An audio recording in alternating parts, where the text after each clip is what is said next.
hindi tayo ma-heart attack, hindi tayo ma-high blood. Number 1, paggising mo sa umaga, walang sudden rapid movement. Walang biglang galaw. Let's say, pag dilat mo, wag yung biglang upo. Pag biglang upo, pwede ka mag-vertigo. Okay? Lalo na pag may edad, biglang tabingin ng katawan, baka mapilay yan. Lalo na pag nagkakaedad, pag any sudden movements, pwedeng magloko yung blood pressure, mahilo, mahimatay, o ma-injury, lalo na pag nagkakaedad. So, dahan-dahan lang ang galaw pag bagong gising. Mamaya, stiff neck ka pa. Number 2, bawal hindi uminom ng tubig. Okay? Sabi ko nga, pagising sa umaga, at least 1 baso o 2 basong maligamgam na tubig kasi dehydrated tayo buong gabi. Diba? Lalo na yung ihi natin, masyado na madilaw. Mamaya, magkaroon tayo ng kidney stones. Nagkaroon ng kidney stones dati. Baka magka-UTI tayo. Baka lumapot yung dugo natin, dehydrated tayo, di ba?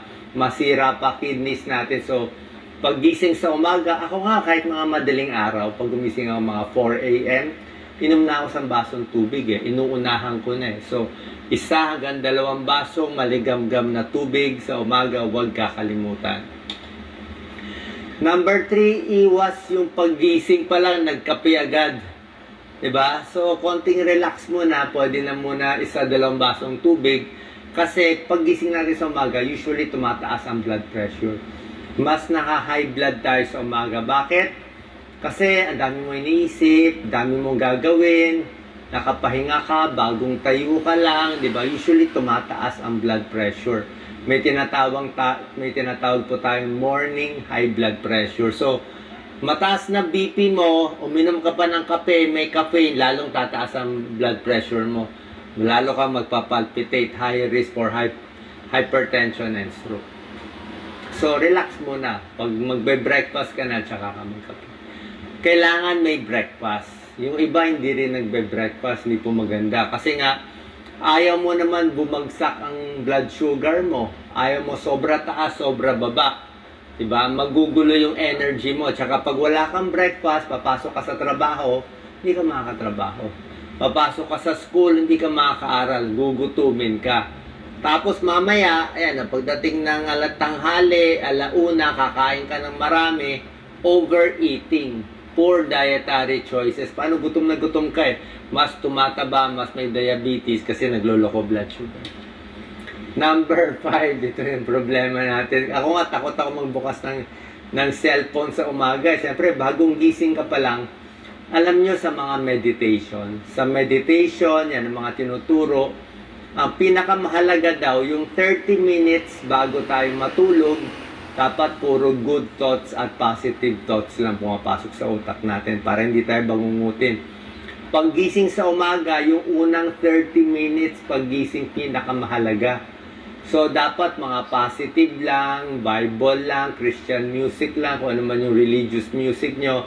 Puro positibo lang, pagdarasal lang, pagising sa umaga. Pag chinek mo yung phone mo, mamaya may kaaway ka, may utos ang boss mo, may gulo, may away. So, stress ka na. Mako-chronic stress ka, maaga pa. Kasi nag-check ka agad ng mga bad news eh. Number 6, iwas din sa sobrang sugar sa umaga. Ayaw mo rin naman ng unhealthy breakfast, diba? Sugar high yan eh. Diba? Ano ba magandang breakfast? Itlog, pwede. Itlog, konting kanin, konting isda, diba? Kung ano mang gusto nyo, pwedeng tuna, tinapay, kahit konting pandesal. So, mas healthy. Pero itlog pwede. Saging, prutas, pwede rin yan. Saging, mansanas, kasama yan. Healthy breakfast. Oatmeal, pwede rin healthy breakfast. Number 7, ito ang problema. Siyempre, yung pag nagkakaedad, may maintenance ka na sa umaga, tanghali, gabi, bago matulog. So, wag na wag kakalimutan yung maintenance nyo sa umaga. Actually, wag nyo kakalimutan yung maintenance nyo nung gabi bago kayo matulog. Kaya nga ang payo ko, yung gamot sa high blood, usually maganda rin siya sa gabi iniinom. So, pag ininom mo yung gamot mo sa high blood sa gabi, protected ka na sa umaga. Kasi na high blood tayo mga 6 a.m., 7 a.m. Paano kung na-high blood ka na 6 ng umaga, 7 ng umaga, tapos iinom ka ng gamot alas 8 pa. So, ma-high blood ka na, hindi ka protected. Diba? So, do not skip medicines for high blood, diabetes, kasi pwede ma-stroke. Lalo na pa nagkakaedad. Hot shower agad. Siyempre, wag naman yung bagong gising. Mahirap naman yung bagong gising. Naalimpungatan ka pa, mag-shower ka agad, di ba? Dapat pahinga muna, relax muna, stretch muna. Kasi kung mainit din masyado, maganda hot shower, pero nagdadilate ang blood vessels natin. So, nagloloko din yung blood pressure. Baka mahilo kayo kung bagong gising. So, wag agad-agad. Number 9, wag kakalimutan mag-stretch, mag-light exercise. Dapat tuloy-tuloy lang yan. Oo, kasi pag hindi tayo nag-stretch, nagtrabaho na agad tayo or umupo na tayo agad, medyo sasakit ang katawan natin eh. Kasi nga, may tinatawag na morning, di ba kanina, morning high blood. Meron ding morning stiffness. Morning stiffness, pagising sa umagang sikip. Ako, lahat naglalagot sa umaga. So, merong mga morning stiffness, lalo pa nakaupo, binabaliktad mo, no? So, may morning stiffness sa umaga. Yan, maganda yung ganito. So, pag may morning stiffness, kailangan mag-stretch ka.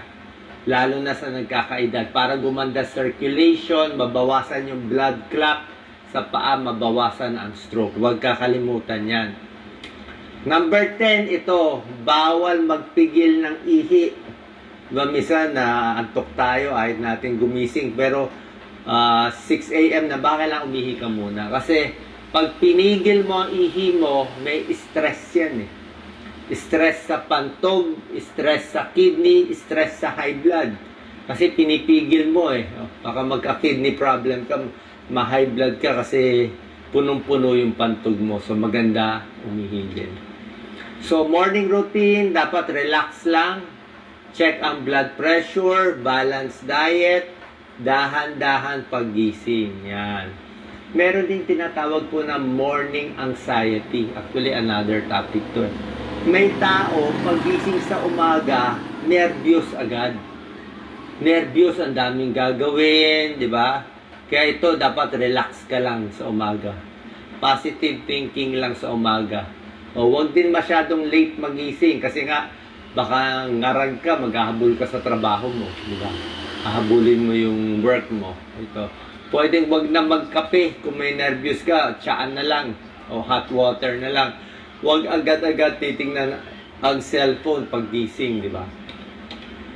Ulitin ko lang, kanina yung mga bawal, ngayon yung mga gagawin. Tulad na sinabi ko, paggising, slowly. Yan, para hindi sumakit ang likod. Slowly. Same time, para ma-warm up yung same time tulog, same time gising, para ma-warm up. Maganda nga, tahimik. Inom ng tubig, tulad na sinabi ko, 1 to 2 glass. Stretching sa umaga, katulad yan, no? Di ba?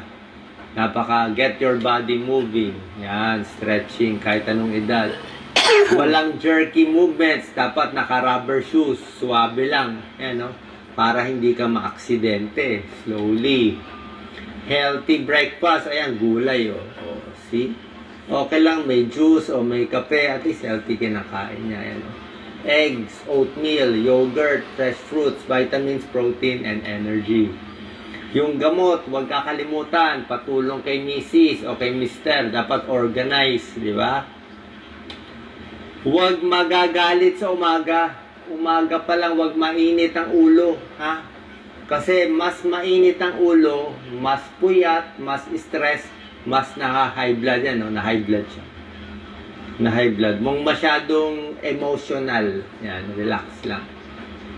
Iwas din sobrang init, ha? Pag matutulog ka, parang ito, dami niya electric fan, no? Ano?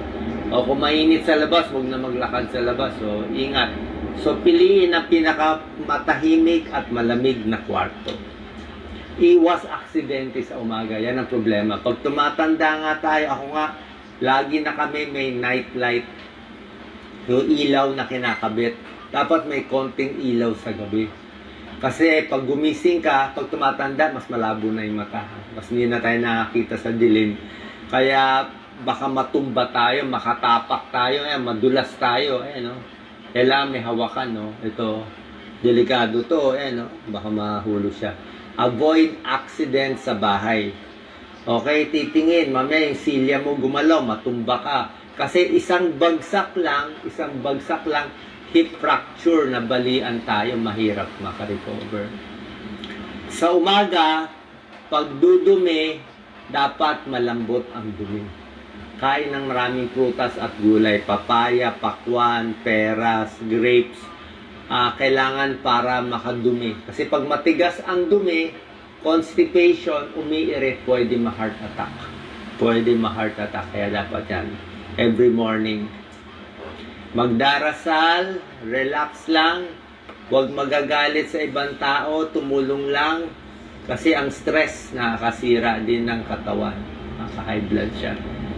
Walking, best exercise, light weights. So, ang liit lang ng mga light weights. So. Kahit 3 pounds lang. Fresh air, lift your mood. Masaya lang.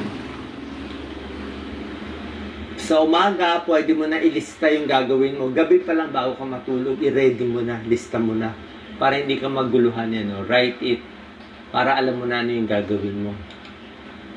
Pwede reach out to a friend, socializing, important, pampasaya. Kung ano ang mood mo sa umaga. Diba, kinig ka na lang mga magagandang music, mga instrumental lang. Pag good mood ka sa umaga, good mood ka na buong araw. Pinakamalakas ang willpower mo magtrabaho sa umaga. Pag hapon, antok ka na, pagod ka na, wala ka na magagawa. So sa morning, good mood ka na, doon ka na magde-decide And syempre, love and appreciate your partner, family and friends para walang away, walang gulo. So sana nakakuha po kayo ng idea, mga bawal gawin sa umaga at mga dapat gawin sa umaga. Share po natin sa ating kababayan. God bless.